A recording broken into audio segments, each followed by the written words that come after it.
নমস্কার, সাতকাহন উপকথার নতুন আরেকটি ভিডিওতে সবাইকে স্বাগত। আশা করি আপনারা সবাই ভালো আছেন, আমরাও ভালো আছি। দুর্গাপুজোর পরেই আসে লক্ষ্মী পুজো। ঠিক তেমনি আজকে আপনাদের সাথে শেয়ার করতে চলেছি আমাদের বাড়ির লক্ষ্মী পুজোর ভিডিও। যেমনটা আপনারা ভিডিওতে দেখতে পাচ্ছেন, সকাল থেকে লক্ষ্মী পুজোর সমস্ত ডেকোরেশন শুরু হয়ে গিয়েছিল এবং সমস্ত কাজ আমরা বাড়ির লোকজনেরাই সবাই মিলে করে থাকি। তারপরেই সমস্ত যোগাড়যন্ত্র কমপ্লিট হয়ে গেলে আমরা ঠাকুরকে তার জায়গায় বসিয়ে সুন্দর করে গয়না এবং ফুলের সাথেও সাজিয়ে দিই। এই যে আমাদের নিজের হাতে করা ডেকোরেশন কেমন হয়েছে তা অবশ্যই কমেন্ট করে জানাবেন। আর আমাদের লক্ষ্মী মাকেও কেমন লাগছিল তাও জানাবেন, কিন্তু একদম ভুলবেন না। তো যাই হোক, এরপরে আমাদের ঠাকুরমশাইও চলে আসেন আর বাবাও বসে পড়ে পুজোতে। আমাদের প্রতি বছর বাবাই লক্ষ্মী পুজোর সংকল্পতে বসেন। তারপরে ধীরে ধীরে আমাদের বন্ধুরা এবং আমার মা বাবা প্রত্যেকেই চলে আসে। এই যে আমাদের আদরের সোহাগ রানীও কিন্তু এসে গেছে।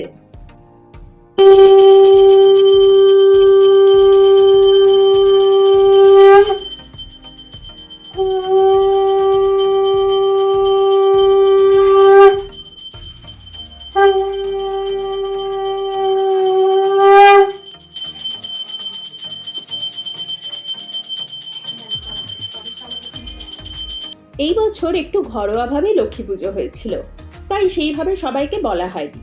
যাই হোক, আমরা প্রায় পুজো শেষের দিকেই চলে এসেছি। হোমের পরে অঞ্জলি হলেই সেদিনের মতো পুজো শেষ হয়ে যাবে। এই যে এখানে সবাই অঞ্জলি দেওয়ার জন্য দাঁড়িয়েও পড়েছে, অঞ্জলি শুরুও হয়ে গেছে। ওহো, আপনাদের তো আমাদের সাজটাই দেখানো হয়নি। দাঁড়ান দাঁড়ান, দেখাচ্ছি। এই যে পুজোর শেষে একটু সময় পেয়ে আমরাও আমাদের নিজেদের সাজটা একটু দেখিয়ে দিলাম।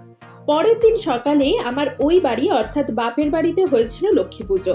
ওখানে সব দিনই ফটো রেখে ঘটেই পুজো করা হয় এবং আমার মা ঠাকুমারাই নিজেরা পুজো করে।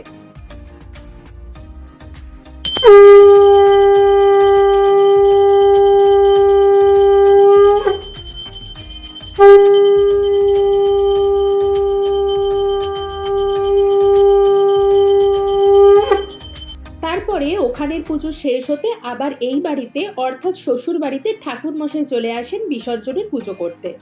বিসর্জনের পুজো শেষ হলে আমিও রেডি হয়ে যাই মাকে বরণ করার জন্য। জানেন তো, এই নিয়ে আমি লক্ষ্মী ঠাকুরকে দ্বিতীয়বার বরণ করলাম, কিন্তু দুর্গা ঠাকুরকে প্রথমবার বরণ করলাম। নিজের কিছু প্রবলেম থাকার জন্য, তা আপনাদেরকে আগের ভিডিওতেই জানিয়েছি। যাই হোক, বরণ হয়ে গেলে আমরা নদী যাবার জন্য বেরিয়ে পড়ি। বাবা এই লক্ষ্মী ঠাকুরকে নিজে হাতে করে নিয়ে যায়। সবাই মিলে একসঙ্গে টোটো করে মা লক্ষ্মীর সাথে সমস্ত পুজোর জিনিস নিয়ে আমরাও বেরিয়ে পড়ি। এই যে নদীর ধারে চলেও এসেছি। আসলে নদীর ধারে এত বিসর্জন হচ্ছে যে ঘাটটা বেশ নোংরাই হয়েছিল, তাই নদীতে নেমে ভালো করে ঠাকুর ভাসানোই যাচ্ছিল না। তো চলুন, মা লক্ষ্মীর বিসর্জনের সাথে সাথে আমাদের আজকের ভিডিও এখানেই শেষ করলাম। ভিডিও ভালো লাগলে লাইক, কমেন্ট, শেয়ার এবং সাবস্ক্রাইব করে বেল আইকনটি প্রেস করতে একদমই ভুলবেন না কিন্তু। সবাইকে অসংখ্য ধন্যবাদ আমাদের পাশে থাকার জন্য।